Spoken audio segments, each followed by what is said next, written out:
Hi everyone, welcome to my YouTube channel. Today I'll be taking you through the tutorial on how I made this kimono with Aso Oke. It's a training kimono.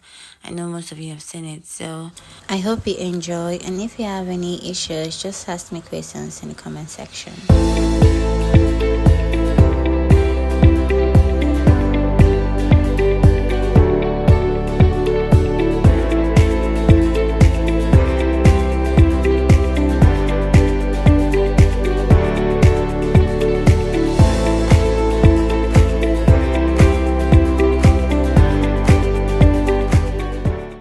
So I'm drafting my pants and I'm making it of 16.5 inches in total.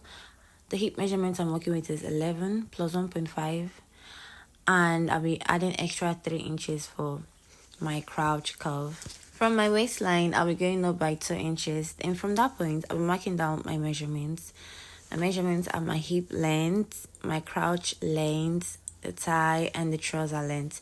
If you don't know how to get your crouch length, all you need to do is divide your hip by 4 and add 1.5 inches or 2 inches. So my hip measurement here is 11 after dividing by 4 plus 1.5, that is 12.5. I use 12.5 for my crouch length. So I'm going to be transferring the measurement to the other side of my trouser. And for my crouch length, I'll be coming down by 4. This is where I'll be marking my tie measurements. As you can see, I came up by 2 inches. That is for my trouser band. That is where I'll be marking all my measurements from, except my tie measurement. My tie measurements will be coming down from my crouch length. I hope you understand. So I'm just going to connect the lines I have marked out: my thighs, my crouch, my hip, and my trouser length. How to get your tie line for your tie measurements: come down from your crouch length by 4 inches. From your crouch length, come down by 4 inches and you get your tie line, and that's where you'll be marking your tie measurements. I hope you understand. So I'm imputing my round measurements, and I'll be marking my hip measurement. I told you I added 1.5 to my hip, so I'll be marking down 12.5, and that 12.5 inches, I'm going to mark that on my crouch length, and I'm also going to mark that on my waistline and just connect. The pants I'm making is going to be free on the waist. I'm not using a waist measurement. Even though you're going to use a waist measurement on your pants, it's the same process you go through. On my crouch line or the hip line, you can even use a waistline, I'm going to divide what I have there by 4. After dividing by 4, I'm going to get 3, and that's what I'm going to mark on the other side of my crouch length. This is going to help me get my crouch curve for my pants. And I'm going to mark my tie measurements divided by 2. Your tie measurement is going to be divided by 2, not 4. And it's a free pants, so I'm just going to minus 1 inches from my tie. My tie is 15. I'm just going to minus 1, that is 14, and connect. But if you're making a fitted pants, you have to take the round ankle measurement.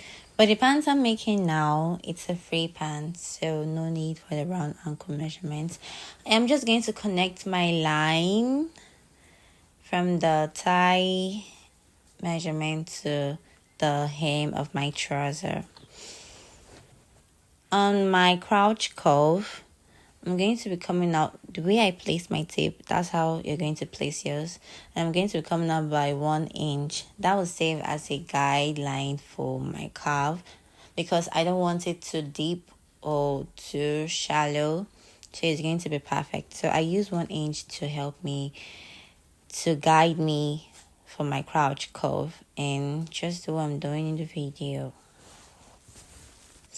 On my waistline and trouser, I'm going to be going in by 1 inch on the waistline.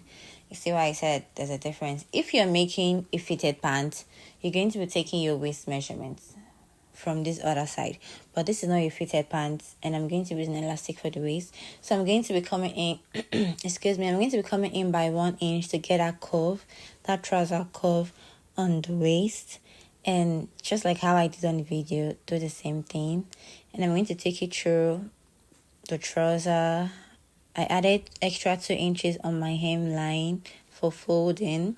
I want the folding to be bold, so I added 2 inches. You can use 1, you can use 3, depends on how bold you want it to be.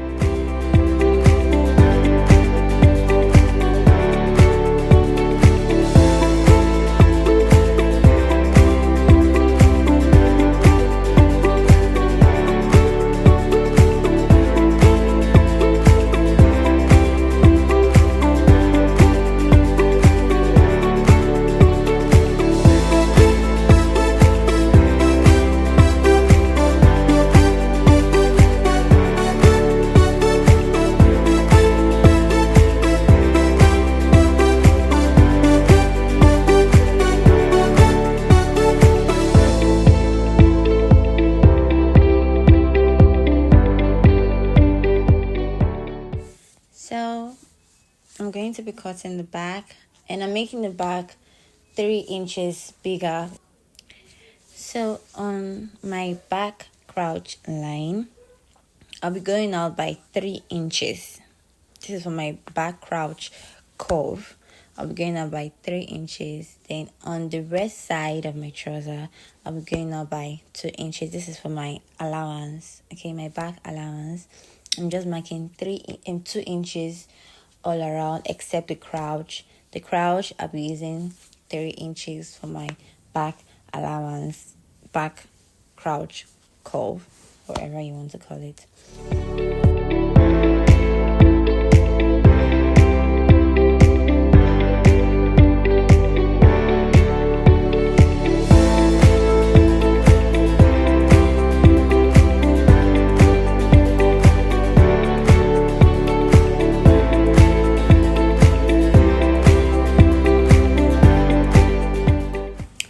Okay, on my waist measurement, the front and the back is going to be different because of the extra 2 inches allowance you get. You can leave it like this, but me, I do not want it to be so excess, and again, I want that curve on my trouser. So I'm going to be marking out measurements I have on my front and take it to the back and add extra 1 inch.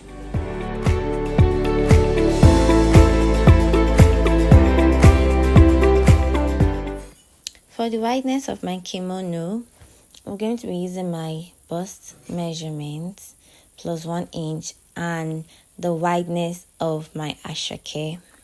So my Aso Oke is 6 inches wide, and my bust measurement divided by 4 is 11 plus 1, that is 12. So 12 plus 6, that is 18 inches in total. So I'm just going to mark down my 12 inches for. Measure your neck width, that is 3. I'm using 3 inches for my neck width and 1.5 inches for my neck depth. And on my 12 inches line on the wideness, I'm going to come down by 1 inch from my shoulder slope and just connect a straight line to the hem of my kimono. I'm going to be drafting the front of my kimono. On the front of the kimono piece, I'm going to come out by 3 inches because that's the neck depth I use for the back. There's not going to be any neckline for the front. It's just going to be a straight line. So I'm going to be coming out by 3 inches, exactly the way it is in the video.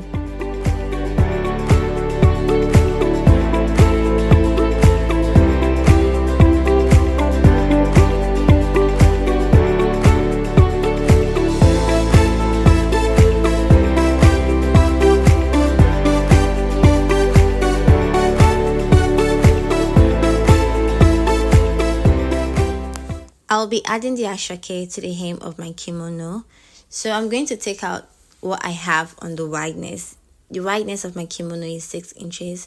I'm going to take out 6 inches on my kimono because I do not want it too long or exceed the actual measurement I have for the kimono. After doing that, I'm going to place my kimono right side facing the right side.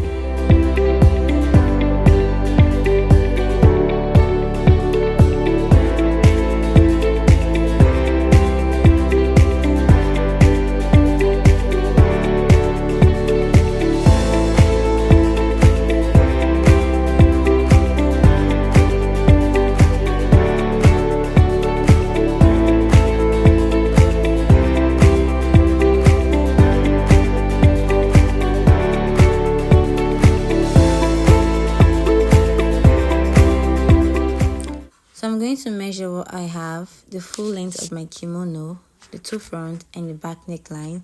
Whatever I have, I'm going to use that to cut my Aso Oke because I'm going to be sewing around.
So for the sleeve part, I'm not going to be folding like I folded for the front.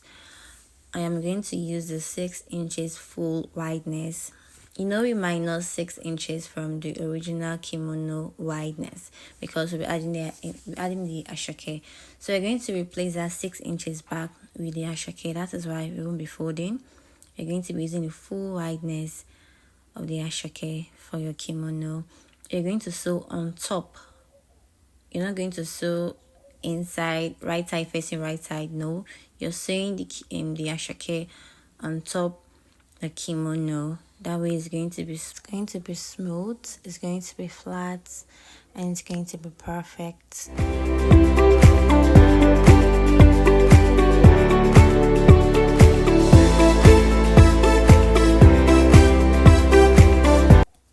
So I'm making my pocket and I'm using 21 inches length for the pocket, and I'm going to divide it by 2.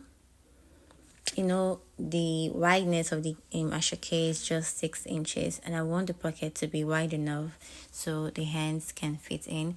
So I'm going to divide my Aso Oke, the 21 inches by 2, and cut to make one piece. And this is how I'm going to be sewing. I'm going to be sewing on top again, on top each other. That way it's going to be flat and it's not going to look weird. So I'm just sewing on top.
done with the pockets and it's time to place it on my kimono. So from my Aso Oke point, the hem, I'll be coming up by 4 inches. This is not a standard measurement. You can do whatever works for you. I'm coming up by 4 inches on my kimono point on the hemline, and that is where I'm going to be fixing my pockets. I noticed that it's a bit wide. It's a bit wider than the kimono itself, so I folded it in till I was okay with the wideness on my kimono. So I'm just going to fold this in and sew to have a clean edge so it won't be tacky, so it don't look tacky. So I'm going to fold this in and pin, then fold the other corner. After doing this, I'm going to sew on the pockets. Sew the both pockets on the edge, very close to the edge, and this is how it's going to be looking. It's already coming out well and very nice. It's a very simple dress and very, very, very gorgeous. So for the sleeve opening, this is where my hands will be coming through. From the shoulder, I'll be coming down by 12 inches. I want it very free. It looks better when it's free. So from your shoulder line, come down by 12 inches on the both sides. And from my 12 inches mark, I'll be coming down by 15 inches. That is where I'll be closing, because I won't be closing this kimono entirely. I'll be closing from the sleeve point, that is the 12 inches, coming downwards by 15 inches. That is where I'll be joining. The rest other parts will be opened. I hope you understand.